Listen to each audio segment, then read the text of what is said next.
Yuk jadi bagian dari dakwah kami. Dukung operasional dakwah dan sosial kami, raih pahala amal jariah yang terus mengalir sampai hari kiamat. Assalamualaikum warahmatullahi wabarakatuh. Alhamdulillah, selalu saja lisan kita memuji dan memuja Allah subhanahu wa ta'ala. Tidak ada sesuatu yang seharusnya setiap muslim merasa paling bahagia dalam hidupnya dibandingkan kalau dia diberikan peluang dan kesempatan untuk tunduk dan beribadah kepada Allah subhanahu wa ta'ala. Ini tidak semua hamba-hambanya diberikan kesempatan. Oleh karena itu di saat Allah subhanahu wa ta'ala memilih kita seperti ini bisa menjadi jemaah haji dan juga bisa menghabiskan waktu di kota yang mulia. Ini kota nomor 1 umat Islam, kota Makkah Al-Mukarramah. Dan juga bisa meraih pahala sholat berjamaah yang kalau sendiri saja 100.000 pahala. Kalau berjamaah dikali 27 berarti 2,7 juta pahala setiap kali sholat. Sama kalau kita sholat duhur di sini sekali, berarti sama perbandingannya 2 juta sekian pahala dibandingkan sholat di Indonesia. Beberapa hari di sini sangat mahal. Belum lagi nanti insya Allah mulai tanggal 8 kita akan masuk ke rangkaian puncak ibadah kita. Dan itu mungkin tidak semua orang juga diberikan oleh Allah subhanahu wa ta'ala kesempatan. Maka harusnya kita syukuri kepada Allah subhanahu wa ta'ala dan memaksimalkan semampu kita tentunya dalam hal-hal yang baik. Apakah itu mengerjakan ketaatan ataupun bertaubat dari dosa-dosa di masa lalu. Dan insya Allah kita juga memanjatkan selanjutnya salawat dan taslim kepada Nabi besar Muhammad sallallahu alaihi wasallam sebagaimana Allah telah perintahkan kita untuk mengucapkan salam hormat kepada beliau. Saya langsung masuk saja di Riyadhus Shalihin karena waktunya terbatas juga 1 jam. Kami sudah sampai di kitab nomor 7, kitab tentang adab bepergian jauh atau safar. Dan sudah dibahas panjang lebar bab pertamanya masalah anjuran keluar pada hari Kamis dan di pagi hari. Sedikit saya ingatkan kalau Nabi SAW sangat gemar melakukan perjalanan beliau di hari Kamis. Walaupun hari-hari lain juga boleh. Tapi itu cukup banyak riwayat yang menyebutkan dalam peperangan beliau, dalam safar beliau sangat gemar dengan hari Kamis. Dan ini sudah panjang lebar saya jelaskan sebenarnya di saat menjelaskan materinya. Di bab kedua, bab anjuran mencari teman untuk safar dan mengangkat salah seorang dari mereka menjadi pemimpin yang ditaati atau amir safar. Ini juga sudah dijelaskan, tapi kesimpulannya kalau mau safar, makin banyak orang yang safar sama kita maka makin bagus. Ya. Anjuran Nabi SAW itu 3 orang kalau bisa dan menunjuk salah satunya menjadi amir. Kecuali darurat sekali, kita memang tidak bisa kecuali safar sendirian, maka baru kita boleh safar sendirian. Tapi Nabi SAW ingatkan ya, karena bahayanya orang kalau safar sendirian itu akan sangat dekat dengan godaan-godaan syaitan. Dan akhirnya bisa terjerumus dalam perbuatan dosa. Nah itu yang dimaksudkan dengan masalah safar sendirian. Tapi kalau kita satu grup seperti ini kan kita bersama-sama ya. Itu mungkin berbeda bahasannya. Ini sudah pernah juga saya bahas. Saya harus masuk ke bab yang kita akan bahas ke depannya. Karena teman-teman secara online menunggu tentu lanjutannya. Jadi bagi jemaah haji saya kasih gambaran umumnya saja. Kemudian bab ketiganya juga itu sudah kita bahas tentang bab adab berjalan, singgah, menginap dan tidur dalam safar. Anjuran berjalan di malam hari, bersikap lemah lembut dengan hewan tunggangan, memperhatikan kebutuhannya, perintah kepada pemiliknya yang melalaikan haknya agar memberikan haknya, dan bolehnya membonceng di atas hewan tunggangan selama hewan itu kuat. Saya kesimpulan bab ini menjelaskan bagaimana Nabi SAW menganjurkan para sahabat untuk memberikan hak hewan tunggangannya. Dan pada kesempatan itu sudah saya jelaskan kalau di masa sekarang mungkin sudah jarang orang menunggangi kuda, unta. Tapi tetap mobil, motor, kendaraan ini juga diberikan haknya. Ya mungkin sudah umum dengan memberikan bahan bakar yang cukup, memberikan waktu untuk istirahat. Semua ini bagian daripada sunnah Nabi SAW dalam safar. Dan kita akan masuk bab sekarang yang keempat dalam kitab ini dan ini tepatnya bab nomor 169 dari awal belajar, yaitu bab masalah membantu teman. Imam Nawawi rahimahullah, salah satu imam yang sangat terkenal dan bermadhab Syafi'i dan beliau memiliki banyak sekali buku-buku yang mulia, di antaranya yang sangat masyhur adalah buku yang sedang kita bedah. Dan alhamdulillah alladzi bi ni'mati tatimmus shalihat, yang segala puji dan puja kehadirat Allah Subhanahu wa taala karena semua nikmat dan semua kebaikan tersempurnakan ya dengan izinnya. Itu kami sudah sampai di halaman 665. Jadi lebih dari setengah buku ini kita bahas ya. Dan buku Riyadhus Shalihin ini itu lembarannya kalau sampai di akhir di atas 1000 lembar, kurang lebih 1132. Jadi masih ada hampir atau lebih dari 500 lembar yang akan dibahas insya Allah dari buku ini. Yang sudah berlalu 654 lembar dari awal belajar. Bab ini teman-teman sekalian memberikan gambaran kepada kita bahwasanya pentingnya seorang muslim selalu peduli dengan teman-temannya baik dalam safar ataupun selain safar. Namun kalau seseorang ingin mengetahui kualitas persahabatan dia dengan temannya atau temannya dengan dia, sebaliknya, dia bagaimana dengan temannya, temannya bagaimana dengan dia, itu justru salah satunya dengan safar. Salah satunya dengan safar. Makanya ada seseorang pernah datang kepada Umar radhiyallahu anhu dan berkata, "Ya Amir Mu'minin, ini adalah sahabat dekat saya." Lalu Umar mengatakan, "Apa kau pernah safar dengan dia?" Maka orang itu mengatakan, "Belum." Kata Umar, "Kalau begitu kau belum mengenalnya." Orang kalau safar itu akan kelihatan sifat-sifat aslinya. Karena dia letih, dia harus butuh pengorbanan, mendahulukan temannya, membantu temannya yang sedang butuh, kemudian mengeluarkan biaya. Semua ini adalah pengorbanan-pengorbanan dalam safar. Dan safar dalam Islam dibolehkan. Bahkan Imam Syafi'i rahimahullah memberikan atau menyebutkan tentang keutamaan safar. Di saat safar itu dalam ketaatan kepada Allah subhanahu wa ta'ala. Beliau mengatakan, "Wasafir fafis safaru khamsu fawaidin." Dan safarlah kalian, karena dalam safar akan mendapatkan 5 manfaat sekaligus. Lalu beliau menyebutkan satu persatu. Tafriju hammin. Yang pertama bisa menghilangkan rasa sedih dan sumpek. Kapan seseorang itu lagi ada masalah, kemudian dia safar sejenak, dia keluar, mengganti cuaca, suasana, maka akan membuat dia fresh kembali. Nah, itu diistilahkan dengan tafriju hammin. Kemudian yang kedua, waktisabu ma'isyatin. Bisa mendapatkan peluang-peluang pendapatan dalam hidup atau bisnis kalau kita bahasakan sekarang. Dengan safar, melihat peluang di negeri orang, di kota orang lain, bertemu dengan para pengusaha di sana, maka ini bisa memberikan peluang ini. Iktisabu ma'isyah. Yang ketiga, ilmun. Bisa mendapatkan ilmu pengetahuan. Kalau orang safarnya benar, maka dia selalu hanya ingin mencari hal-hal yang bermanfaat. Mungkin ilmu itu agama, dia datang kepada para ulama di negeri itu, atau dia pergi bertemu dengan atau mencari ilmu yang umum, yang memang bermanfaat bagi dia secara duniawi. Kemudian yang keempat, adabun, tata kerama. Dia akan belajar tata kerama. Beda sekali muamalah seseorang yang sering safar dengan orang yang tidak safar. Kami lihat misalnya di alam kami, para ulama, para da'i, yang sering safar dan akhirnya berinteraksi dengan negeri-negeri orang. Ya, dia bertemu dengan audiens atau mad'u, ya, orang yang didakwai berbeda-beda, karakter yang berbeda, adat istiadat yang berbeda, itu akan berbeda sekali dengan orang yang cuma duduk di kota dia dan kemudian dia berdakwah dengan satu sisi atau satu cara saja. Retorika akan berbeda. Itu juga mungkin berlaku bagi para dosen, berlaku bagi para pengusaha. Mereka kalau safar akhirnya punya banyak ragam pengalaman dari tata kerama orang-orang, maka ini akan menambah wacana dan pengalaman dia.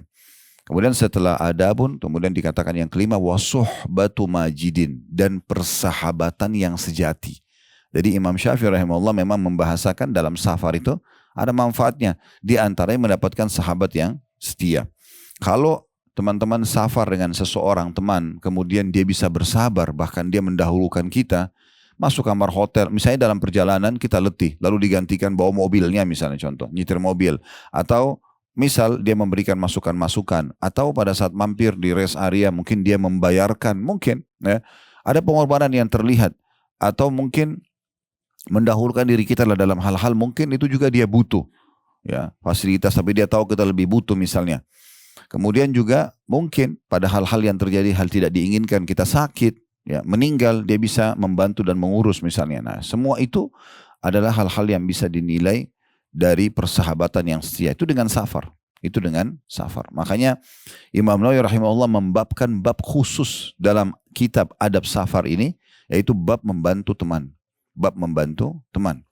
Dalam hadis Nabi SAW yang lain, hadis yang sahih, kata Nabi SAW, termasuk amal yang paling dicintai oleh Allah adalah idkhalus surur ala qalbi muslim. Memasukkan kegembiraan dan kebahagiaan dalam hati seorang muslim. Nah, ini juga bisa terjadi pada saat safar, ya. Atau kalau tidak safar, misalnya dia lagi sakit kita jenguk, dia lagi butuh kita bantu, ya, dia lagi sedih kita hibur. Semua ini bagian daripada ibadah dalam Islam. Ya, ibadah dalam Islam. Berapa banyak orang yang safar tidak peduli dengan teman-temannya, dengan lingkungannya. Mau orang celaka, mau orang kurang, mau orang butuh, dia tidak peduli. Padahal sebenarnya dia mampu untuk membantunya. Ingat teman-teman sekalian, dalam Islam kita punya peluang. Sebagaimana kami jelaskan di materi pertama kita. Tentang masalah renungan hidup. Kita bisa Bapak Ibu sekalian mendapatkan ekstra pahala dalam Islam dari semua jenis ibadah sunnah ya ataupun wajib itu melalui dua hal. Selain yang kita kerjakan, kita sholat, kita puasa, kita sedekah, itu kita dapat sendiri. Tapi kita bisa dapat ekstra pahala di jenis ibadah yang sama dengan dua cara. Ya. Yang pertama sudah kita jelaskan, ya kalau masih ingat itu adalah kemasan ibadah itu sendiri. Bagaimana kita mengemasnya dengan baik. Beda antara orang yang sholat malam, bangun apa adanya dengan baju dia, sholat. Uduk sholat, hadap kiblat selesai. Mungkin cuma pakai baju kaos, mungkin ibu-ibu cuma pakai daster lalu pakai habis mukena. Dia tidak khususkan ada kemasannya. Surah juga yang terlintas yang dia baca. Dengan orang yang memang sudah programkan sebelum tidur, dia mengemas sholat malamnya itu. Dia sudah siapin bajunya, dia sudah siapin sejadahnya yang terbaik, dia sudah bubuh minyak wangi. Mungkin kalau ibu mau kenahnya yang baru sudah dicuci. Bapak-bapak juga ada baju khusus sholat malam menghadap kepada Allah. Kemudian dia pilih surahnya, gitu kan. Dia tentukan jamnya. Ini semua kemasannya. Kalau masih ingat kemarin saya jelaskan itu ya. Masih ingat gak ini?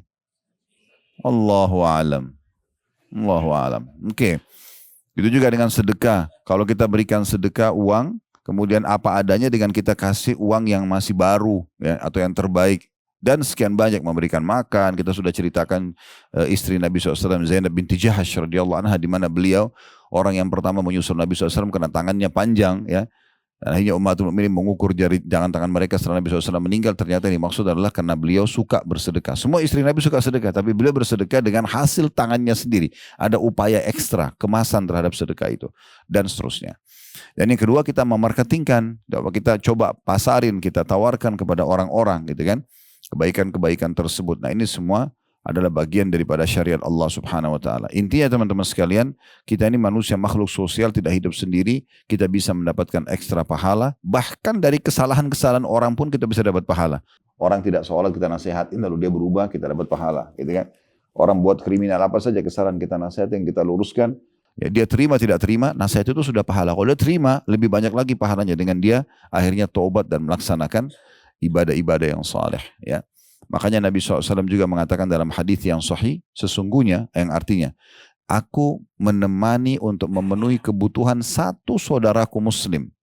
Lebih aku cintai daripada i'tikaf di masjidku ini 1 bulan. Bayangkan kalau kita i'tikaf di Masjid Nabawi. Masjid Nabawi yang akan kita datangi nanti satu sholat 1000. Orang kalau i'tikaf mengikat diri di masjid, itu subuh, duhur, asar, maghrib, isya akan sholat di masjid itu. Kalau sholat sendiri 1000 pahala, kalau berjamaah kali 27. Ya. Berarti sekitar 27.000 pahala sholat di Masjid Nabawi. Belum sholat-sholat sunnahnya. Belum ibadah itikaf sendiri duduk di situ. Dan itu besar sekali keutamaan. Bahkan salah satu hal yang dianjurkan beritikaf di masjid-masjid yang mulia. Masjid Haram Mekah di akhir Ramadan. Masjid Nabawi di Madinah. Masjid Aqsa di Palestina.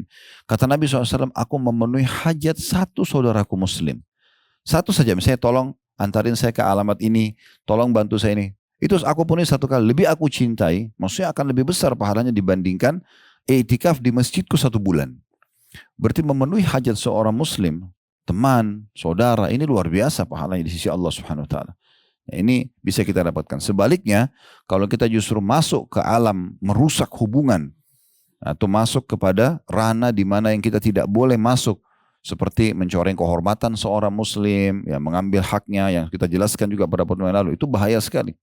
Kata Nabi SAW, riba itu 73 bab, 73 tingkatan, ya, 73 tingkatan. Yang paling rendahnya seperti seseorang berzina dengan ibunya sendiri. Jadi kalau di bab zina, itu yang paling tinggi level bahaya zina itu adalah berzina dengan mahram. Seperti ibu sama anak, ayah sama anak, saudara sama saudari, ini hukumnya langsung dirajam. Kalau dalam hukum Islam, kalau kepergok dirajam. Ya, kalau dalam Islam kan kalau bab zina, kalau sudah tahu Bapak Ibu sekalian, orang kalau masih bujang dan gadis berzina itu dicambuk 100 derah. Dijelaskan dalam surah An-Nur. Kalau dia sudah nikah, maka hukumnya rajam, muhsan namanya. Dirajam mereka, kalau kepergok dan ketahuan. Tapi kalau terjadi perzinahan antara mahram, itu hukumnya langsung rajam. Gak pakai cambuk lagi, karena ini bab paling level berbahaya dalam bab zina. Di bawahnya ada zina dengan istri mujahid. Istri mujahid lagi pergi berperang, dia ganggu istri, dia zina sama istri mujahid. Itu berat sekali.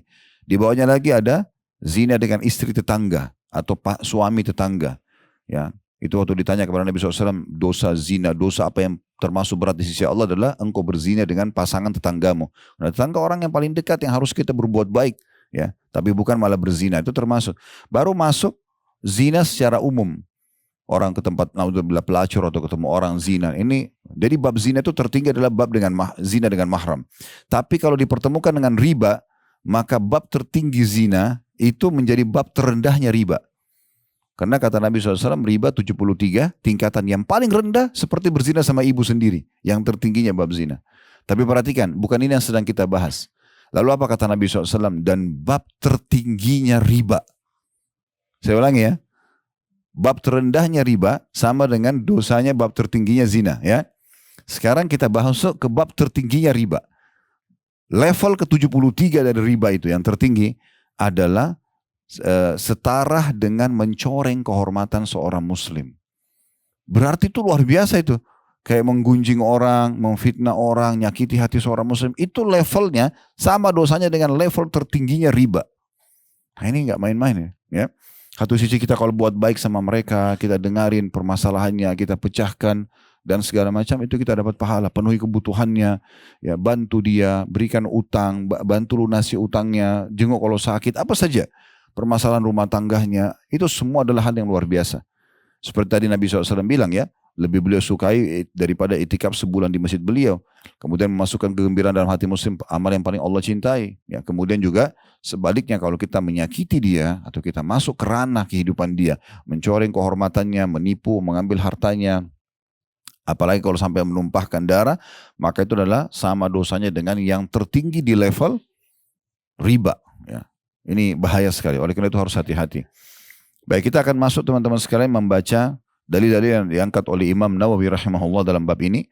Dan saya berharap semua jemaah haji kita tentunya berharap nanti setiap hari Kamis ya, itu bisa ngikutin kajian ini ya.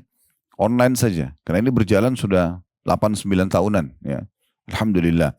Ini berlanjut terus ya. Dan ini cuma 1 jam. Kalau di Jakarta itu habis duhur sampai 1 jam. Kalau duhurnya selesai jam 12, kami mulai 12.30 sampai 13.30.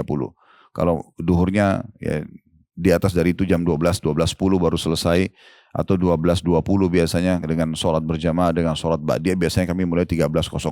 Tapi ini semuanya online bisa diikuti insya Allah. Baik, dalil pertama diangkat oleh Imam Nawawi rahimahullah dalam bab nomor 169 dari awal belajar di kitab Adab Safar, bab 169 judulnya bab membantu teman. Dalam bab ini kata beliau ada banyak hadis telah disebutkan di muka seperti hadis Nabi SAW yang hadis berbunyi wallahu fi aunil abdi ma kana al-abdu fi auni akhi. Allah senantiasa menolong hamba selama hamba itu menolong saudaranya. Dan dalam hadis yang lain kullu ma'rufin sadaqah. Setiap perbuatan baik akan dihitung sedekah atau pahala yang besar. Dan hadis-hadis yang semisalnya kata beliau. Hadis-hadis yang semisalnya. Artinya beliau kalau mau mengangkat hadis-hadis tentang keutamaan membantu seorang muslim, membantu teman, membantu seseorang, maka itu akan sangat banyak sekali. Maka beliau mengatakan sudah banyak hadis yang lewat sebelumnya. Lalu ada footnote di situ, beliau mengatakan di antaranya nomor hadis 250. Nah, kalau ini kan sekarang kita akan masuk hadis pertama dalam bab nomor 169 ini, hadis nomor 976. Berarti sekitar 400, 600, 700 hadis yang lalu itu ada bahasan tentang keutamaan-keutamaan berbuat baik dan menolong sesama muslim. Baik, dalam bab ini ada hadis pertamanya dan ini urutan 976 dari awal belajar. Berbunyi dari Abu Sa'id al-Khudri radhiyallahu anhu, beliau berkata, "Bainama nahnu fi safarin idh ja'a rajulun ala rahilatin lahu faja'ala yasrifu basaruhu yaminan wa shimalan faqala Rasulullah sallallahu alaihi wasallam man kana ma'ahu fadlu dhahrin falya'ud bihi ala man la dhahra lahu wa man kana lahu fadlu zadin falya'ud bihi ala man la zada lahu fadhakara min asnafil mali ma dhakarahu hatta ra'ayna annahu la haqqa li ahadin minna fi fadl." Terjemahannya, kata Abu Sa'id al-Khudri radhiyallahu anhu, ketika kami sedang dalam perjalanan, tiba-tiba saja datang seorang laki-laki yang berada di atas hewan tunggangannya. Dia mengarahkan pandangannya ke kanan dan ke kiri, seakan-akan sedang butuh bantuan. Maka Rasulullah SAW pada saat itu bersabda kepada semua sahabat yang ada di situ, barang siapa yang memiliki kelebihan kendaraan, tunggangan, maka hendaklah memberikan kepada orang yang tidak memiliki kendaraan. Dan barang siapa yang memiliki kelebihan bekal, maka hendaklah memberikannya kepada orang yang tidak memiliki bekal. Beliau, kata Abu Sa'id Al-Khudri radhiyallahu anhu, beliau maksudnya Nabi SAW, terus saja menyebutkan berbagai macam harta hingga kami menyangka bahwa tidak ada hak bagi siapapun di antara kami atas harta yang berlebih. Hadis ini diriwayatkan oleh Imam Muslim. Hadis ini teman-teman sekalian memberikan gambaran kepada kita, dan ini metode kami dalam membedah hadis atau kitab-kitab hadis. Setiap ada sahabat atau tabi'in yang menceritakan tentang kronologis hadis, kita akan sebutkan itu sebagai sebuah keutamaan untuk beliau. Di sini Abu Sa'id Al-Khudri radhiyallahu anhu, beliau menceritakan kepada kita tentang kronologis terjadinya penyebutan hadis ini. Ada orang yang tadi datang, dilihat dari jauh, kemudian dia balik kanan dan kiri, terlihat orang itu butuh. Lalu Nabi SAW menyampaikan kepada para sahabat untuk membantu siapa saja yang punya bantuan. Nah ini kan berarti Abu Sa'id Al-Khudri yang menceritakan kepada kita. Dan juga ada beberapa sahabat kadang-kadang mereka menceritakan keadaan Nabi SAW yang mungkin kalau di masa itu orang tidak perlu.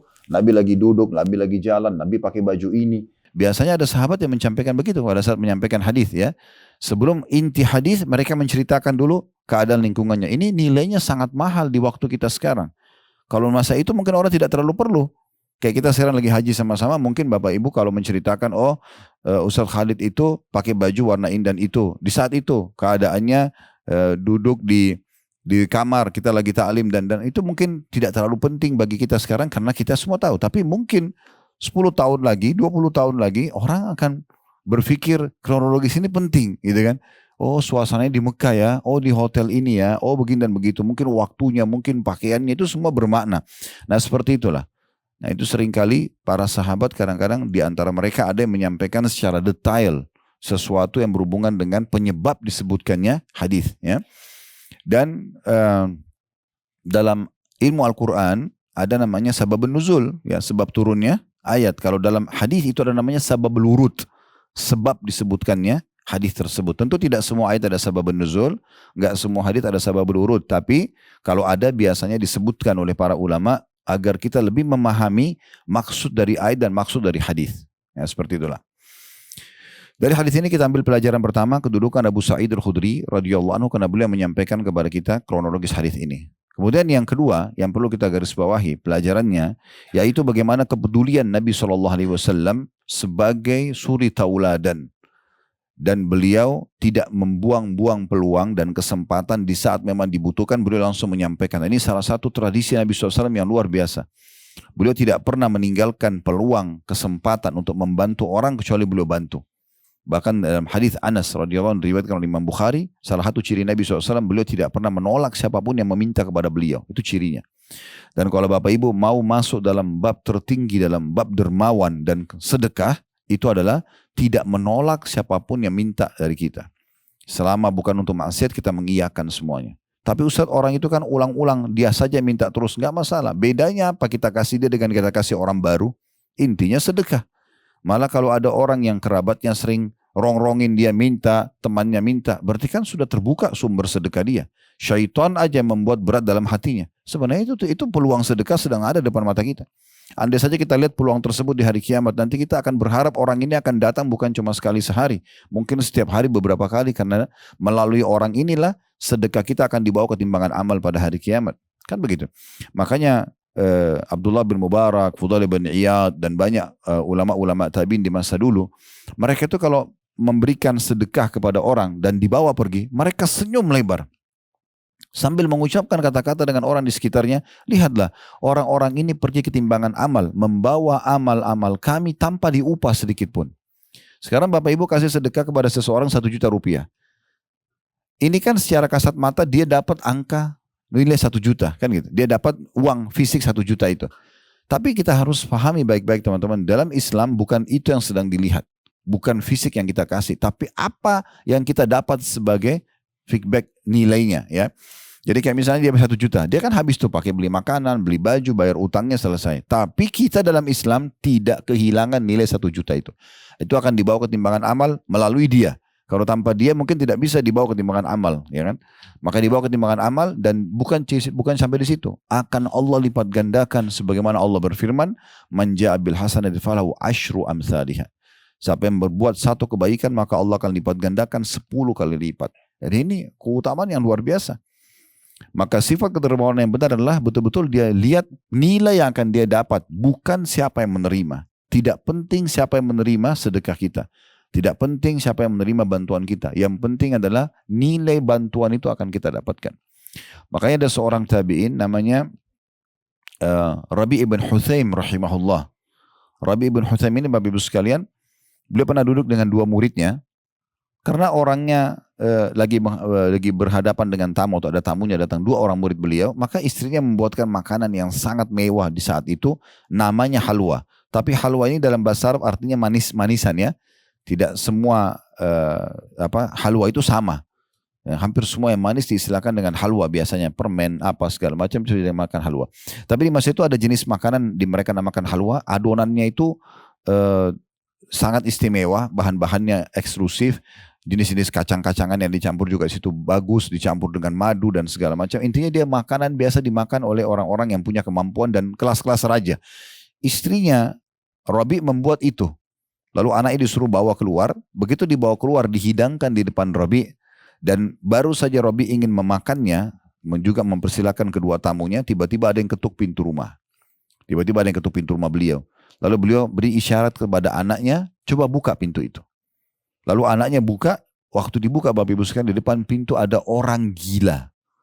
Bukan orang biasa, orang gila. Digambarkan orang itu gila, acak-acakan rambutnya, bajunya kotor. Seperti kita tahu keadaan orang gila karena mereka tidak sadarkan diri, subhanallah. Semoga Allah selamatkan kita dari penyakit ini tentunya ya. Allahumma amin. Maka orang gila itu memberikan isyarat dengan tangannya minta makan. Rabi' ibn Huthaim rahimahullah tunjuk anaknya, suruh ambil halwa ini, makanan mewah ini kasih ke orang gila itu. Maka anaknya datang, ambil. Karena halwa itu sudah dipotong-potong sama ibu si anak ini, istrinya Rabi. Maka dia berpikir dia bawa ke sana untuk dia kasih 1 potong. Tapi subhanallah orang gila juga tahu makanan enak. Gitu, ya. Waktu dia lihat makanan itu, orang gila itu ambil semua 1 piring. Semuanya dimakan habis. Digambarkan dalam cerita ini, begitu ceritanya, itu saking lahapnya orang gila itu makan sampai netes-netes air liurnya dan habis. Begitu habis, dilempar piringnya, dia pergi gak terima kasih. Orang gila. Anaknya Robi ambil piring itu dalam kondisi dia jengkel sama orang gila ini gitu. Terus dia masuk lalu dia datang ke ayah lalu dia mengatakan kepada ayahnya, "Wahai ayahku, tadi itu yang minta-minta orang gila." Apa bahasa anaknya? Dia tidak tahu nilainya makanan yang kita kasih. Ini garis bawahi penting sekali ya. Dia tidak tahu nilainya makanan yang kita kasih. Andai saja tadi Anda suruh saya untuk mengambil makanan apapun di dapur, dia akan makan. Dia kan target cuma hilangin lapar. Kenapa harus halwa ini? Apa jawaban Rabi? Perhatikan orang kalau punya ilmu dan iman, subhanallah. Ini saya ulang-ulang sampaikan di pengajian karena bagi saya ini motivasi yang sangat besar buat saya. Dia mengatakan, wahai anakku, kalau dia orang gila itu tidak tahu nilainya makanan itu, Allah tahu nilainya. Lalu dia membacakan firman Allah SWT, "Lan tanalul birra hatta tunfiqu mimma tuhibbun." Kalian tidak akan mungkin mencapai puncak daripada balasan kebaikan sampai kalian infakkan apa yang kalian paling cintai. Jadi Rabi' ibn Huthaim rahimahullah tidak lihat orang gilanya, enggak penting siapa yang terima, tapi bagi dia sedekah yang saya kasih. Siapapun yang terima, yang penting yang terbaik saya kasih, ini yang sedang saya targetkan pahalanya di sisi Allah Subhanahu wa taala. Nah, seperti itu. Ya. Nah, kalau kita paham ini, kita akan betul-betul siap untuk bisa memberikan yang terbaik kepada siapapun. Toh nilainya akan kita terima di sisi Allah SWT, bahkan dilipat-lipat gandakan. Bab sedekah ini teman-teman, di dalam surah Al-Baqarah disebutkan belasan ayat berhubungan dengan masalah sedekah. Ya, karena ini ada singgungan tentang masalah Nabi SAW waktu lihat orang itu kiri kanan dan beliau peduli sekali. Langsung beliau menyuruh para sahabat untuk ayo siapa yang punya kelebihan tunggangan, unta, kuda. Kalau kita sekarang tuh mobil, motor, siapa yang punya? Kasih kepada orang yang butuh. Gitu. Kamu sudah punya pakai, yang lain kasih ke orang. Seperti itu. Siapa yang punya kelebihan bekal makanan, pakaian, kasih kepada orang yang butuh. Jangan numpuk-numpuk gitu ya. Bagi kepada orang. Apa kata Abu Sa'id Al-Khudri? Nabi SAW sebutkan berulang-ulang ya. Beberapa jenis yang lainnya, kan tadi tunggangan, bekalan, mungkin yang lain-lain. Rumah, tanah, perkebunan. Nabi sebutin banyak berbagai macam jenis harta. Sampai kata Abu Sa'id, kami sampai menyangka tidak ada lagi orang muslim punya kelebihan terhadap hartanya terhadap muslim yang lain. Artinya semua orang muslim juga punya hak terhadap harta dia. Karena Nabi SAW motivasi, kasih. Sebelum menyesal gitu kan. Pakai yang sesuai kebutuhan, sisanya sedekahkan. Itu luar biasa. Baik, dalam hal ini saya ingin mengingatkan kita tolong buka aplikasi Al-Quran dalam surah Al-Baqarah tentang masalah sedekah. Ya, dimulai dari ayat 261. Al-Baqarah surah nomor 2 ayat 261. Saya bacakan ayatnya. Ini belasan ayat berisikan tentang sedekah, motivasinya dan bagaimana adab-adabnya. Selalu ulang-ulangi ayat ini nanti Bapak Ibu sekalian. Kalau baca, mumpung sekarang saya bacakan dengan terjemahan, nanti Bapak Ibu jadi bisa renungi. Ya, belasan ayat ini. Yang pertama ayat 261. Allah berfirman, "Matsalul ladzina yunfikuna amwalahum fi sabilillah kamatsali habbatin ambatat sab'a sanabila fi kulli sumbulatin mi'atu habba wallahu yudha'ifu liman yasha wallahu wasi'un alim." Perumpamaan nafkah yang dikeluarkan oleh orang-orang yang menafkahkan hartanya di jalan Allah, bersedekah maksudnya di jalan Allah, adalah serupa seperti sebutir benih yang menumbuhkan 7 bulir. Dan pada tiap-tiap bulir ada 100 ya, biji. Apa maknanya? Sedekah satu, balasannya 700 kali lipat. Seperti satu benih, ada 7 bulir, lahir dari satu benih itu, dan satu bulirnya ada 100 biji. Ya. Lalu apa kata Allah? Allah melipat gandakan ganjaran bagi siapa yang dia kehendaki. Makin Bapak Ibu ikhlas dalam memberi, tidak gerutu, nggak terpaksa, makin maksimal pahalanya. Cintai sedekah itu, kasih orang. Ambil, apa, silakan. Ya, seperti itu dalam Islam dianjurkan. Allah melipat gandakan ya pahala sesuai yang dia kehendaki kepada siapa yang dia kehendaki, dan Allah maha luas karunia-Nya. Yang memerintahkan untuk sedekah itu Allah pencipta alam semesta yang paling luas karunia-Nya. Engkau berikan sekarang 100 juta, dia akan kasih kamu lebih daripada itu, kan gitu. Berlipat-lipat ganda. Lagi maha mengetahui apakah orang ini kerjakan karena ikhlas atau tidak, punya dengan keimanan atau tidak. Ini ayat luar biasa. Ayat 262-nya masih masalah sedekah.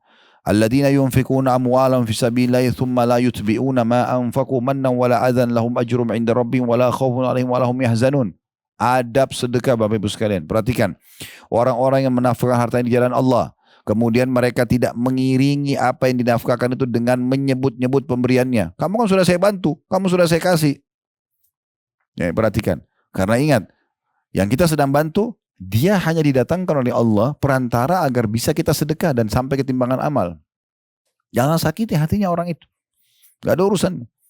Ikhlas karena Allah itu. Perhatikan, ini syarat yang pertama. Syarat yang kedua dalam adab masalah sedekah supaya diterima sama Allah, selain tidak menyebut-nyebut pemberian, dengan tidak menyakiti perasaan si penerima.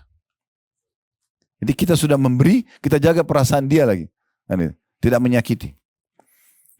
Mereka, orang-orang yang seperti ini, bisa menjaga dua hal, tidak menyebut-nyebut pemberiannya, tidak menyakiti hati orang penerima, mereka akan memperoleh pahala di sisi Tuhan mereka, maksudnya maksimal.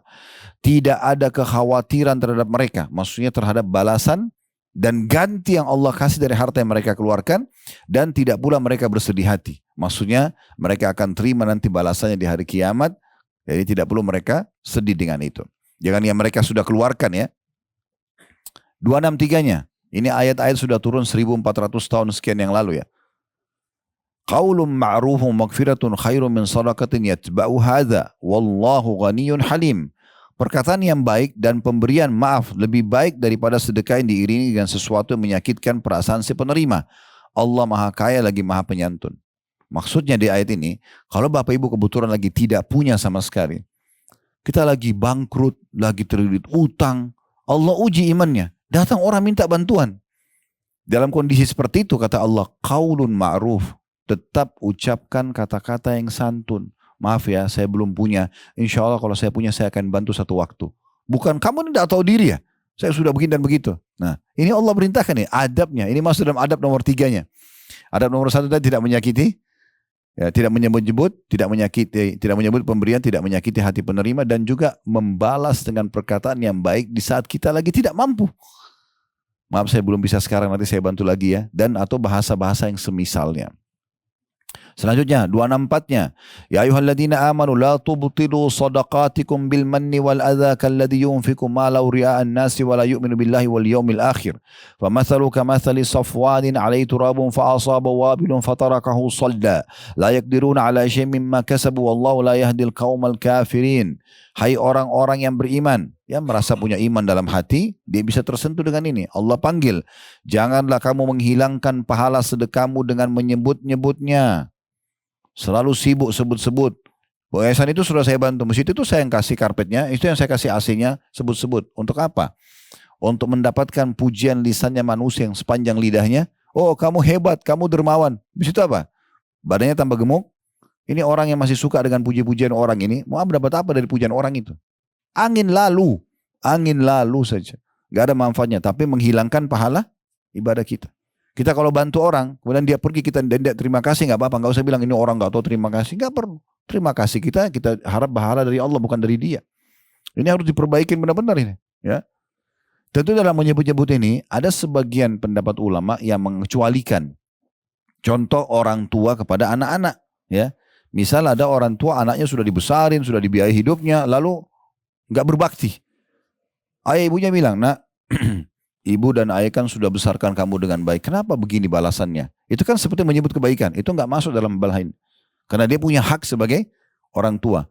Suami pada istri juga tidak masuk dalam hal ini. Tapi kalau memang murni mengingatkan, kayak misalnya sudah diberikan nafkah, kemudian pengeluaran ekstra. Kita tanyakan, kemarin kan sudah saya kasih sekian, ya. Kenapa bisa kurang? Dijelasin sama dia, kemudian kita kalau memang betul kita tambahkan. Nah itu pertanyaan ini kan seperti kemarin saya sudah kasih. Nah gitu. Bahasa ini kan seperti menyebut. Nah ini kalau suami ke istri tidak. Atau seorang pimpinan perusahaan pada bawahannya. Ini saya sudah siapin fasilitas segala macam. Saya sudah kasih bonus bulanan. Saya sudah kasih begini. Kenapa kok kinerja kalian kurang? Ini kan menyebut kebaikan. Tapi tujuannya bukan untuk menyebut-nyebut. Tujuannya agar ayo respon yang sama dong gitu. Jangan sampai saya sudah kasih ini tapi ternyata ini.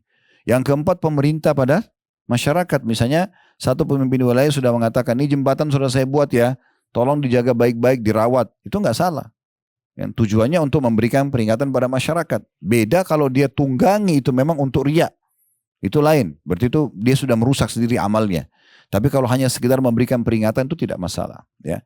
Tapi tetap saja selain daripada ini semua hati-hati. Jadi makin kita tidak menyebut, makin bagus ya. Saya ulangi terjemahannya. Hai orang-orang beriman, jangan kamu menghilangkan pahala sedekahmu dengan menyebut-nyebutnya dan menyakiti perasaan si penerima. Seperti orang yang menafkahkan hartanya karena riya kepada manusia dan tidak beriman kepada Allah. Karena kalau orang riya yang dia butuhkan respon pujian orang. Orang kalau ikhlas tidak butuh itu ya. Dikatakan di sini seperti orang yang menafkahkan hartanya karena riya kepada manusia dan tidak beriman kepada Allah dan hari kemudian. Maka perumpamaan orang itu seperti batu licin yang di atasnya ada tanah. Ada batu licin, di atasnya ditaruh tanah. Ya. Kemudian batu itu ditimpa hujan lebat. Lalu menjadilah dia bersih, tidak bertanah lagi. Mereka tidak menguasai sesuatu pun dari apa yang mereka usahakan. Dan Allah tidak memberi petunjuk kepada orang-orang yang kafir. Maksudnya apa? Orang kalau beramal karena riya, Bapak Ibu sekalian, ibaratnya tadi seperti batu licin ditaruh pasir. Pasir itu kayak amalnya dia. Ya. Dihantam dengan hujan yang lebat, hilang semuanya. Tidak ada nilainya. Nah seperti itulah. Selanjutnya 265-nya. Wa mathalul ladina yunfikuna amwalahum ibtigha'a mardatillahi wa tathbitan min anfusihim kamathali jannatin birabwatin asabaha wabilun fa'atat ukulaha dhi'faini fa in lam yusibha wabilun fatal. Wallahu bima ta'maluna basir. Dan perumpamaan orang-orang yang membelanjakan hartanya karena mencari keridhaan Allah, ikhlas karena Allah, dan untuk keteguhan jiwa mereka, supaya iman nancap dalam hatinya, supaya dia selalu termotivasi untuk mengerjakan kebaikan. Seperti sebuah kebun yang terletak di daratan tinggi, yang disiram oleh hujan lebat, maka kebun itu akan menghasilkan buahnya 2 kali lipat. Jika hujan lebat tidak menyiraminya, maka hujan gerimis pun sudah memadai. Dan Allah Maha melihat apa yang kamu perbuat. Dari sini juga tentu ada, kalau orang mau adakan penelitian ilmiah ini bagus sekali ya. Bagaimana Allah berikan perumpamaan kalau kebun-kebun itu di atas daratan tinggi, di hujan lebat 2 kali lipat hasil panennya, gitu kan. Tapi kalau hujan gerimis bisa cukup dengan 1 kali panen. Tapi ini penelitian butuh sendiri. Tapi Allah SWT berikan perumpamaan orang yang mencari keridhaan Allah Subhanahu Wa Taala dalam sedekah, maka akan mendatangkan lipat ganda daripada hasil sedekahnya itu. 266-nya. Ayawaddu ahadukum an takuna lahu jannatun min nakhilin wa anabin tajri min tahtiha al-anharu lahu fiha min kulli thamarati wa asabahu al-kibar. Wa asabahu al-kibar wa lahu dhurriyyatun du'afa fa asaba yasarun fi narun fahtaraqat. Kadzalika yubayyinullahu lakumul ayati la'allakum tatafakkarun. Apakah ada salah seorang di antaramu yang ingin mempunyai kebun kurma dan anggur yang mengalir di bawahnya sungai-sungai? Dia mempunyai dalam kebun itu segala macam buah-buahan, kemudian datanglah masa tua pada orang itu sedang dia mempunyai keturunan yang masih kecil-kecil. Maka kebun itu ditiup angin keras dan yang mengandung api lalu terbakarlah. Demikian Allah menerangkan ayat-ayatnya kepada kamu agar kamu berfikir. Artinya kalau orang ria, orang pamer, seperti itu keadaannya. Seperti kebun-kebun yang sudah subur, ya, kemudian hancur dengan Allah datangkan hama, Allah datangkan masalah, sehingga habis semuanya. Ayat 267-nya, Ya ayyuhalladzina amanu, anfiqu min thayyibati ma kasabtum wa mimma akhrajna lakum minal ard, wa la tayammamul khabitha minhu tunfikuna wa lastum bi akhidhi illa an tughmidu fi, wallahu wa'lamu anna Allah ghaniyyun hamid. Ini adab keempatnya nih. Enggak menyebut-nyebut, tidak menyakiti perasaan, kemudian kalaupun tidak punya maka qaulun ma'ruf, perkataan yang baik. Nah yang keempatnya perhatikan ini. Ya, ini adab yang luar biasa dalam bersedekah. Ya, ini sudah 1400 tahun yang lalu Bapak Ibu sekalian. Tolong renungi baik-baik. Kata Allah, hai orang-orang beriman, nafkahkanlah di jalan Allah sebagian dari hasil usahamu yang baik-baik. Atau bahasa terjemahan lebih tepatnya yang terbaik. Keluarkan yang terbaik. Makanan jangan makanan sisa, makanan yang masih bagus, baju yang masih baru atau bagus gitu loh, ya. Berikan yang terbaik. Ingat, jangan lihat si penerima, lihat perintah Allah dan berharap balasannya. Kalau kita selalu melihat si penerima, kita akan selalu menilai-nilai. Orang ini sudah berapa kali saya bantu, orang ini begini dan begitu. Jadi kita tidak maksimal dalam sedekah. Gak usah lihat siapa penerimanya, mau orang itu atau orang lain sama saja. Intinya sedekahnya, kan itu. Tidak penting siapa yang menerima, sudah kita jelaskan tadi. Ini luar biasa nih, kata Allah, hai orang beriman, nafkahkan di jalan Allah sebagian dari hasil usahamu yang baik-baik dan sebagian dari apa yang kami keluarkan dari bumi untuk kamu. Apa saja hasil bumi, gitu kan? Lalu apa? Perhatikan ini dalam sekali Allah ingatkan. Dan janganlah kamu memilih yang buruk-buruk lalu kamu menafkahkan darinya. Buah-buah hasil panen yang busuk-busuk, yang cacat, ini sedekahin aja. Yang bagus-bagus dijual. Nah itu Allah bilang, jangan pilih yang busuk-busuk, yang buruk-buruk baru kamu sedekahkan. Pilih yang paling baik, kasih.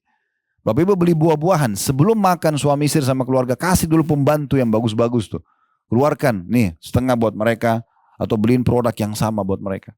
Mau sedekah pakaian yang bagus, maksimal. Beli baju tertentu, beli baju yang sama sedekahin ke orang lain. Itu maksimal dalam sedekah.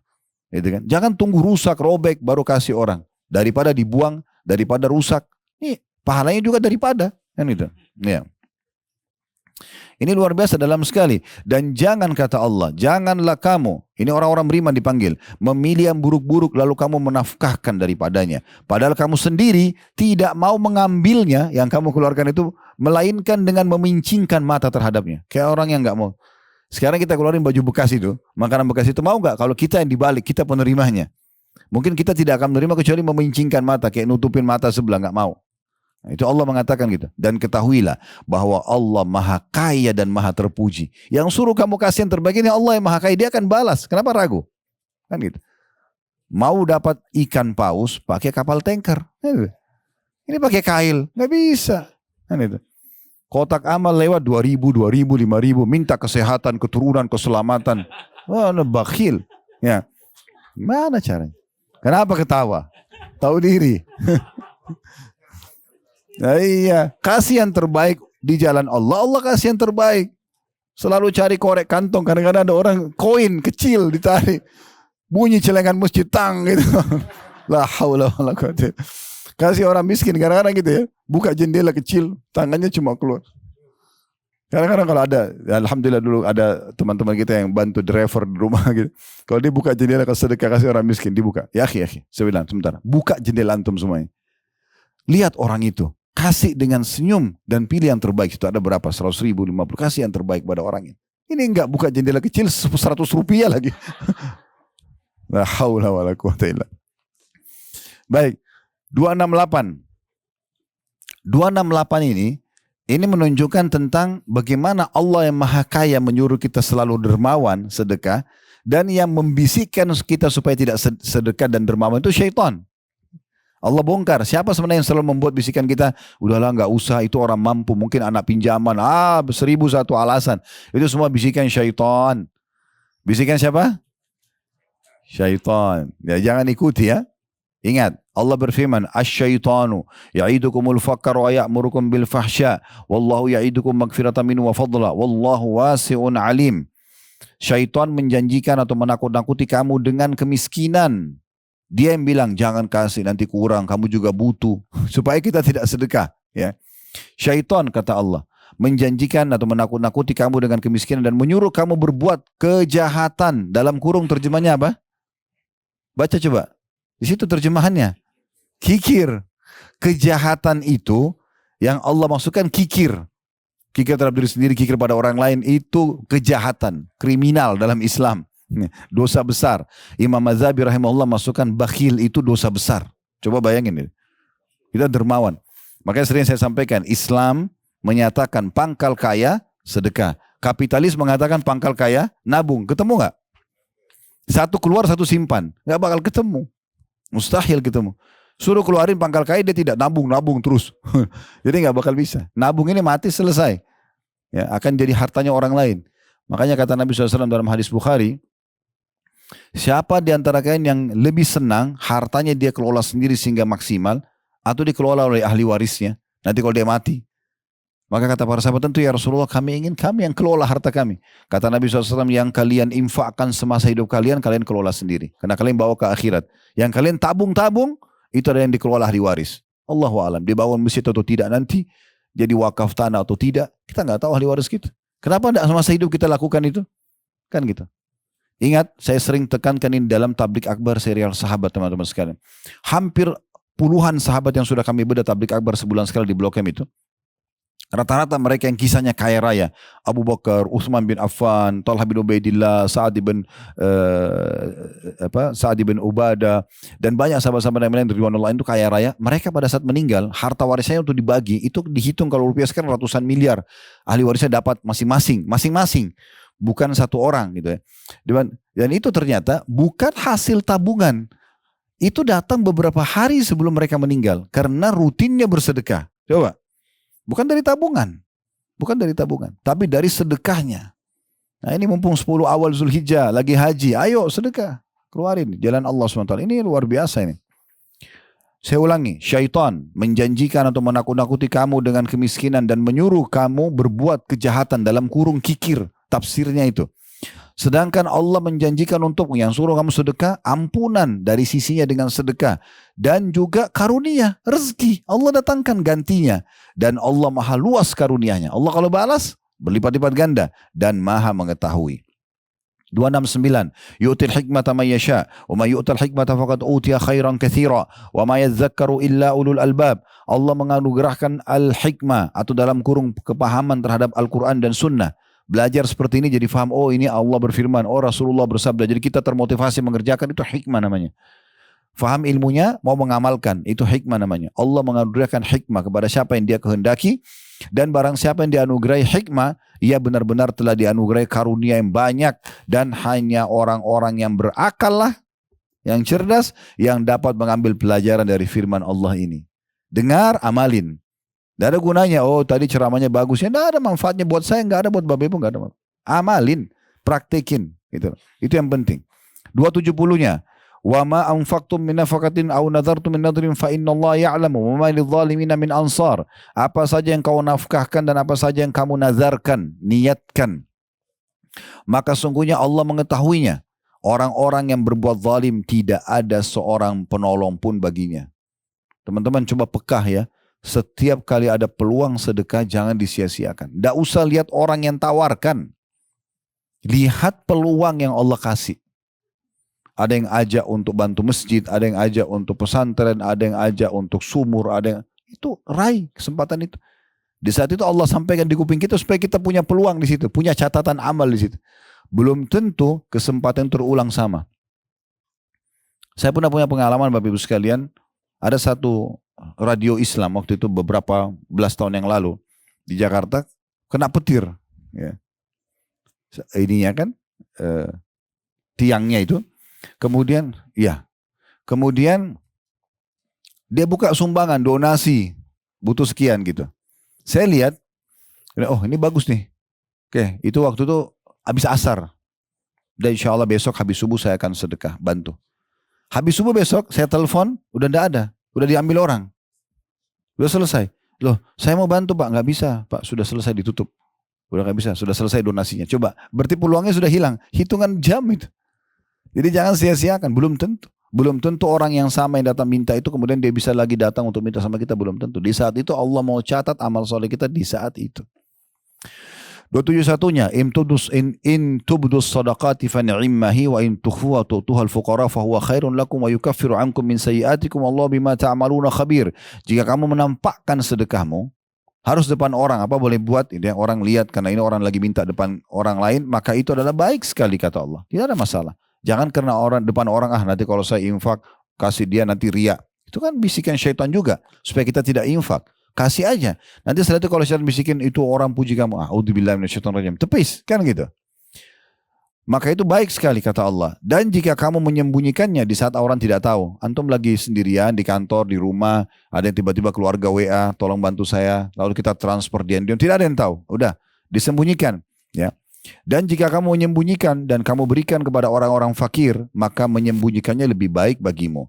Dan Allah akan menghapuskan dengan sedekah itu dari kamu sebagian dosa-dosa atau kesalahanmu. Dan Allah mengetahui apa yang kamu kerjakan. 272-nya, laisa 'alaika hudahum walakinna Allah yahdi man yasha wa ma tunfiqu min khairin fali anfusikum wa ma tunfiqu illa ibtigha'a wajhillah wa ma tunfiqu min khairin yuwaffa ilaikum wa antum la tudhlamun. Bukanlah kewajibanmu menjadikan mereka mendapat petunjuk, akan tetapi Allah lah yang memberi petunjuk atau memberi taufik kepada yang dikehendakinya. Kayak sekarang kami sudah sampaikan begini, saya tidak bisa paksa Bapak Ibu, ayo keluarkan. Saya cuma bilang ayo lakukan gini-gini. Tapi saya nggak bisa awasin, ketuk-ketuk rumahnya Bapak Ibu sudah sedekah belum? Kan tidak mungkin. Bukan tugas kami, bukan tugas seorang muslim atau da'i atau seorang alim. Bahkan Nabi Muhammad SAW itu memberikan petunjuk pada orang. Itu Allah yang memberikan petunjuk. Kalau masuk dalam hati kita ingin mengerjakan satu perbuatan, itu Allah yang memberikan hidayah. Ya, jangan disia-siakan. Maka Nabi SAW diingatkan oleh Allah. Bukan kewajiban Muhammad menjadikan mereka dapat petunjuk. Akan tetapi Allah lah yang memberikan petunjuk atau taufik siapa yang dia kehendaki. Kalau setelah dengar ilmu begini, Bapak Ibu tergerak untuk mengerjakan sampai ajal datang nanti dijadikan sebagai sebuah amal yang konsisten, maka itu petunjuk dari Allah.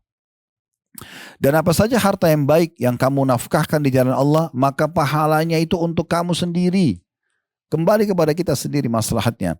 Dan janganlah kamu membelanjakan sesuatu melainkan karena mencari keridhaan Allah. Jangan cari pujian manusia. Dan apa saja harta yang baik, yang terbaik yang kita miliki, yang kamu nafkahkan, niscaya kamu akan diberi pahalanya dengan cukup. Sedang kamu sedikit pun tidak akan dianiaya. 273-nya.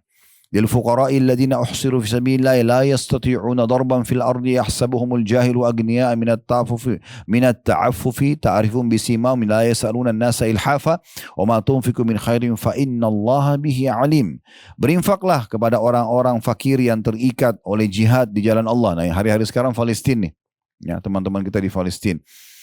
Ini insyaallah biidznillah taala tidak ada halangan. Beberapa hari ini sudah ada yayasan sosial yang pemimpinnya itu pengajar di Masjid Aqsa lagi datang di Mekah. Yang kemarin sudah masuk di rekening, ada kami buka rekening untuk Palestina itu kita akan alokasikan ke situ insya Allah. Nah kalau Bapak Ibu yang berminat juga bisa langsung memberikan kepada beliau, tidak ada masalah. Mudah-mudahan sempat ketemu nanti di hotel atau di kemah ya. Nah itu nanti yang teman-teman yang pernah ke Aqsa sama kami pasti kenal beliau, ya, Dr. Amjad ya. Baik, di sini intinya selain daripada itu pun, tapi di hari sekarang kan memang Palestina ya, tempat orang sedang berjihad. Berinfaklah kepada orang-orang fakir yang terikat oleh jihad di jalan Allah. Mereka tidak dapat berusaha di muka bumi. Kata teman-teman di Gaza, di Rafah, mereka tidak bisa buat apa-apa sekarang. bekerja nggak bisa, cuma cari bagaimana bisa hidup ya. Orang-orang tidak tahu, menyangka mereka ya orang kaya karena memelihara diri dari minta-minta. Kamu kenal mereka dengan melihat sifat-sifat ya mereka. Mereka tidak meminta kepada seseorang secara mendesak, dan apa saja harta yang baik yang kamu nafkahkan di jalan Allah, maka sungguhnya Allah Maha mengetahui. Dari ayat ini teman-teman, ya sebelum kita tutup ya, nanti ayat terakhir 274. Setelah itu sudah masuk masalah riba. Ada bedanya antara orang yang menjemput bola, mencari pintu sedekah, dengan orang yang tunggu peluang datang baru dia sedekah. Ini beda sekali nih antara langit sama bumi. Yang paling afdal orang yang sengaja keluar mencari pintu sedekah. Dia merasa butuh. Antum yang keluar cari mana yayasan ini, mana orang miskin ini. Antum yang keluar, itu pahalanya maksimal. Dibandingkan orang tunggu nanti ada yang minta baru dia kasih. Itu pun masih negosiasi sama syaitan. Ya. Kasih yang mana nih? 50 ribu atau 100 ribu? Udahlah 50 ribu cukup. Iya kan syaitan. Beda sekali. Jadi di sini Allah SWT ingatkan kepada kita. Kalau kamu temukan ada orang tidak minta-minta, tapi kelihatan dari cirinya orang susah. Kelihatan rumahnya gubuk, kelihatan bajunya biasa. Gak usah tunggu orang minta. Kasih aja. Kan gitu. Kasih langsung selesai. Ya, bahkan sedekah itu luar biasanya bisa pada orang kaya pun. Orang tua kita walaupun sudah mampu kita bisa belikan mobil, kita bisa belikan rumah, berikan baju terbaik, tidak ada masalah, kan gitu. Itu poin tidak kalah penting harus diperhatikan. Makanya Allah bilang, kalau kamu berinfak dan menemukan ada orang yang tidak minta-minta, sebagian orang mengira mereka orang mampu karena tidak mau mengemis. Justru itu bagus untuk dikejar. Jadikan mereka kantong-kantong kita. Ya. Rumah-rumah anak yatim, yayasan sosial, jadikan donatur tetap teman-teman sekalian. Kemarin kalau nggak salah waktu kita lagi manasik di Ritz Carlton, Ustadz Rahmat sudah saya minta jelasin. Salah satu kegiatan kita ada yayasan sosial kan. Kami berharap Bapak Ibu bisa jadi donatur tetap. Atau yayasan lain, silakan. Sebenarnya nggak usah lihat kami yang nawarin. Bapak Ibu itu peluangnya untuk itu. Ada wadahnya kan itu. Atau di yayasan mana saja. Kelebihannya kalau kita jadi donatur tetap, berarti kalau kita bantu misalnya ini ya, saya bantu makannya anak yatim 100 orang 1 bulan. Atau keluarga miskin. Itu kan berarti kita sudah berinfak untuk 1 bulan ke depan. Itu bagus sekali. Dibandingkan kita pada saat ada peluang saja. Itu penting sekali sehingga kita sudah rutin. Ya, sudah menyisihkan setiap dari pendapatan kita 1 bulan sekian gitu. Baik. Terakhir ayat 274-nya tentang masalah sedekah. Jadi bayangkan dari ayat 261 sampai 274. Belasan ayat semua masalah sedekah. Ini selain dari surah-surah yang lain ya. Tapi di sini yang paling banyak di dalam surah Al-Baqarah ini. Alladzina yunfikuna amwalahum bil-laili wan-nahari sirran wa 'alaniyatan falahum ajrun 'inda rabbihim wala khaufun 'alaihim wala hum yahzanun. Orang-orang yang menafkahkan hartanya di malam dan di siang hari secara sembunyi-sembunyi dan terang-terangan, maka mereka akan mendapat pahala di sisi Tuhan mereka dan tidak ada kekhawatiran terhadap mereka, maksudnya dari hilangnya pahala atau hilangnya harta, dan tidak pula mereka bersedih hati. Ya. Di sini bayangkan kata ulama tafsir, Allah menyebutkan orang yang menginfakkan hartanya di malam dan siang hari. Maknanya sepanjang malam dan sepanjang siang. Tidak ada waktu terbatas. Ini penting ya. Misal contoh teman-teman lagi lewat ada masjid taruh celengan di pinggir jalan. Sering kita lihat di Indonesia kan. Antum lewat nih pagi hari ke kantor. Sudah sumbang. Nih 10 ribu, 100 ribu taruh. Pulang sebentar sore. Sumbang lagi gak? Hah? Benar. Benar, kadang-kadang syaitan bisikin kan? Kan sudah tadi. Ini kalau ada syaitan di sini nanti dia marah sama saya. Tidak apa-apa, kita bongkar kedoknya saja. Jadi jangan pernah berhenti menyumbang walaupun di kotak yang sama berulang kali 1 hari gak ada masalah. Itu dermawan di situ. Berarti kan dia masih butuh karena masih ada kotaknya kan? Mungkin tadi belum cukup. Kalau perlu mampir sebentar di masjid itu, ini butuh apa masjid ini? Oh butuh ini nih 150 juta. Udah saya tutupin semua. Clear. Supaya gak ada lagi kotak amalnya. Itu benar. Ini 10 ribu. Habis itu lewat sore kan sudah tadi pagi. Malaikat catat nanti. Dia bilang sudah tadi pagi. Jadi memang luar biasa nih. Membuka pintu kedermawanan ini luar biasa. Dan puncaknya tadi saya bilang adalah tidak menolak ya siapapun yang minta. Baik, 2 hadis terakhir. Ini sudah lewat waktunya. Baik, 2 hadis terakhir dalam bab ini kita tutup dengan ini insyaAllah. Hadis nomor 977 dari awal belajar dan hadis kedua dalam bab ini berbunyi dari Jabir radhiyallahu anhu bahwasanya Rasulullah sallallahu alaihi wasallam bersabda, "Annahu arada an yaghzuwa faqala ya ma'syaral muhajirin wal ansar, inna min ikhwanikum qauman laysa lahum malun wala ashirah, فَلْيَضُمَّ أَحَدُكُمْ إِلَيْهِ الرَّجُلَيْنِ أَوِ الثَّلَاثَ فَمَا لِأَحَدِهِمَا مِنْ ظَهْرٍ يَحْمِلُ إِلَّا عُقْبَةٌ كَعُقْبَةٍ يعني أحدهم قال فضمنت إلى اثنين أو ثلاثة ما لي إلا عقبة كعقبة أحدكم من جملي. Bahwasanya ini kata Jabir radhiyallahu anhu, ya, Nabi SAW ingin berangkat perang. Maka beliau bersabda, wahai sekalian kaum muhajirin dan ansar. Ini sudah mau pergi berperang. Beliau panggil semua muslimin. Waktu itu istilah muhajirin yang datang dari Mekah, ansar penduduk asli Madinah. Tapi semua muslimin. Sesungguhnya ada sejumlah orang dari saudara-saudara kalian yang tidak memiliki harta dan tidak memiliki keluarga. Gak ada hartanya miskin, gak ada keluarganya, gak ada pasangan hidupnya. Maka hendaklah salah seorang di antara kalian menampung 2 atau 3 orang kepadanya. Tampung di rumah kalian, penuhi kebutuhannya, jadi sebagai donatur tetapnya. Gitu. Ya. Ambil mereka tuh yang tidak mampu, keluarga miskin, orang susah, ya, dan seterusnya. Sampai pada tingkat selain kebutuhan juga, masalah sampai pada pernikahannya, sampai masalah anak akikah anaknya, apa ini tidak mampu kita penuhi gitu. Maka hendaklah salah seorang dari kalian menampung 2 atau 3 orang kepadanya, maksudnya ke rumahnya atau di bawah tanggungan dia. Sehingga seseorang dari kami tidak memiliki kendaraan yang dikendarainya melainkan hanya hak giliran seperti hak giliran saja salah seorang dari mereka. Maksudnya kalaupun sampai kendaraan kalian cuma 1, tapi untuk membantu saudaranya yang lain, akhirnya dia bisa bergilir menggunakan kendaraan itu sudah bagus.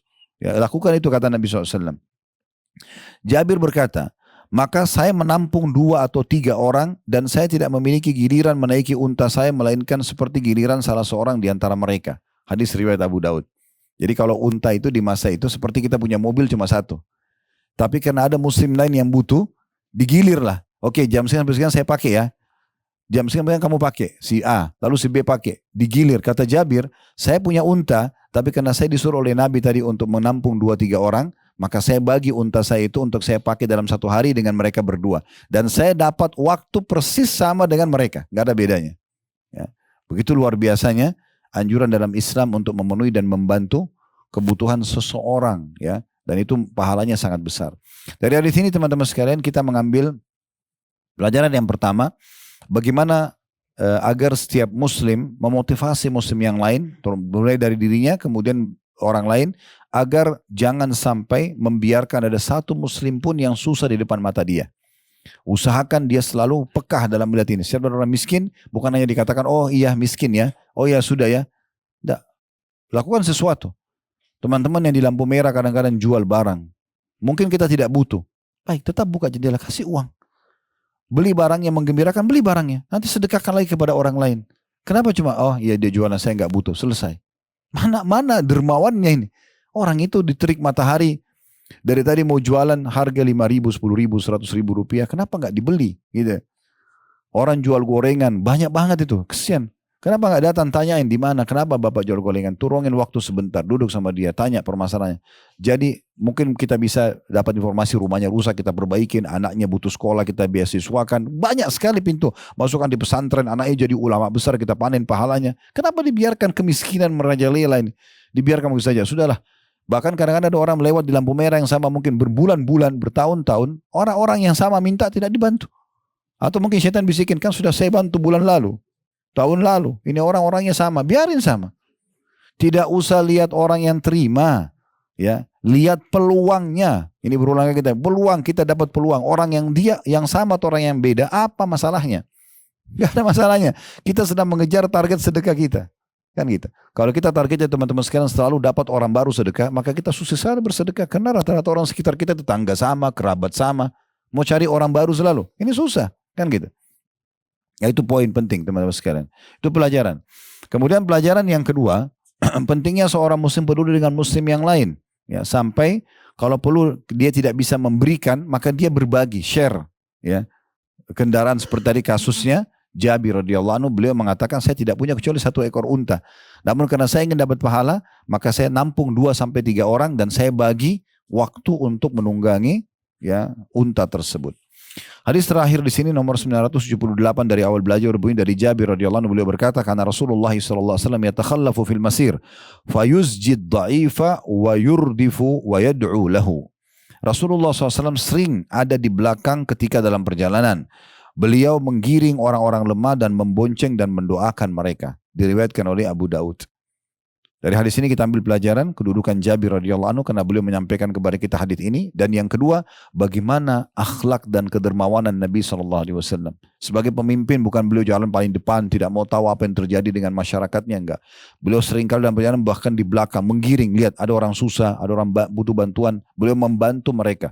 Ya, menunjukkan loyalitas beliau kepada orang-orang ini untuk mendapatkan ridha Allah Subhanahu wa taala. Allahu a'lam.